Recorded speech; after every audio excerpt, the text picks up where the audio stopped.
자, 그러면 사례자분처럼 이사를 할 때 이런 사회 초년생분, 30대 초반의 뭐 어떤 직장인분들이 아까 사례자분도 말씀하셨지만 전세가 나을지 월세가 나을지 요새 또 뭐 신문에 뭐 맞습니다. 흉흉한 그런 전세 사기 이런 게 네. 많이 나오니까요. 맞아요. 선택 기준이 있을까요? 네, 과거 같은 경우는 좀 자본이 넉넉하면은 전세를 가고 네. 자본이 좀 부족하면 월세를 간다라는 게 일반적이었는데 최근에는 이제 전세자금 대출 이자가 있다 보니까 네. 전세자금 대출 이자를 받아서 전세로 갈지 아니면 반전세나 월세를 갈지를 고민한다라는 결론부터 말씀을 드리면 한번 화면을 보고 제가 설명을 드리도록 하겠는데 네. 기본적으로 전세와 월세는 말이죠. 전세는 금융기관에서 돈을 빌리는 거고요. 네. 월세는 집주인한테 돈을 빌리는 겁니다. 아. 그러니까 사실은 전세는 아무래도 이제 예를 들면 월세 같은 경우는 금리가 이렇게 그림처럼 인상하는 시기에는 고정금리. 그러니까 우리가 집주인하고 계약을 하면 2년은 그냥 고정금리 월세를 내지 않습니까? 네. 그러니까 금리가 상승기에는 당연히 월세가 유리한 거고 아하. 금리가 인하할 때는 당연히 전세자금 대출 이자가 낮아질 가능성이 있으니까 전세가 유리하게 되는 거죠. 네. 자, 그런데 사실 최근 같은 경우는 여러분들 이제 잘 아시겠지만 전세 매물이 많이 가격이 떨어졌어요, 최근에. 그러다 보니까 집을 구하실 때 이제 가을 이사철 오기 전에 빨리 서둘러서 이사를 하신다면 예. 월세보다는 상대적으로 전세가가 지금 많이 하락해 있기 때문에 예. 좀 유리하다라고 볼 수가 있고요. 아하. 그리고 이제 최근에 있었던 역전세난이라든지 그 전세 사기 문제 이것도 굉장히 상당히 심각하거든요. 네네. 자, 그러다 보니까 최근에는 전세 가격이 좀 많이 떨어져서 이런 위험이 조금 잦아들긴 했는데 네. 전세금 반환 보증보험이라는 게 있습니다. 전세금 반환 보증보험. 네, 전세금 네네. 반환 보증보험. 예. 이 전세금 반환 보증보험을 가입할 수 있다라고 한다면 네. 전세가 좀 다소 유리하지 않겠느냐라는 아하. 생각이 들고요. 네.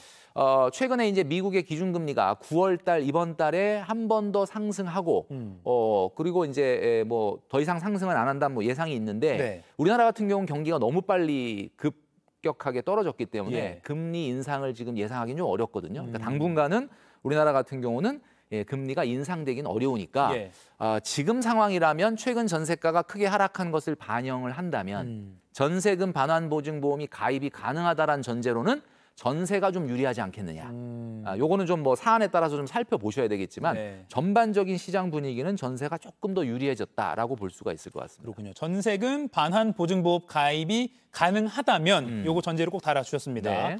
월세랑 전세에 대해서 뭐 소득공제, 그다음 세액공제 이런 것도 혜택이 있잖아요. 네, 이런 것도 맞습니다. 좀 따져봐야 될 것 같아요. 많은 분들이 이제 약간 헷갈려 하시는데 이 월세를 살든 전세를 살든 우리가 세금을 좀 환급받을 수 있는 방법이 있습니다. 네. 자, 제가 지금 보여드릴 텐데요. 화면을 보시면은 월세와 전세 같은 경우 월세는 세액공제를 해줍니다. 아하. 그러니까 일정한 퍼센테이지를 그냥 세금으로 돌려주는 거고요. 전세 같은 경우는 소득공제, 그러니까 직접 세금을 빼주지는 않지만은 일정 부분을 소득을 과표해서 공제해 줌으로써 세금이 절약되는 효과가 있는 거죠. 예. 자, 우선 월세 같은 경우는 연소득이 7천만 원 이하인 경우에 해당이 되는데 5,500에서 7천만 원이면 15%를 세금으로 공제해 주는 거고 그다음에 5,500만 원 이하인 경우는 17%. 그러니까 내가 만약에 한 달에 월세를 한 50만 원 낸다. 그럼 1년에 600 정도 내겠죠. 거기에 17%면은 102만 원. 그러니까 1년에 102만 원을 빼준다는 얘기는 월세금의 거의 10만 원 정도 월 세금으로 절약할 수 있다. 이런 내용이죠. 예. 그다음에 전세 같은 경우는 전세 자금 대출 이자를 내거나 원금을 상환하는 원리금 상환액의 40%까지 네. 소득 공제를 해줍니다. 근데 한도는 물론 400만 원까지인데 어떤 게 유리하냐는 개별적으로 자기 소득이나 공제 범위에 따라서 조금 달라질 수는 있는데 네.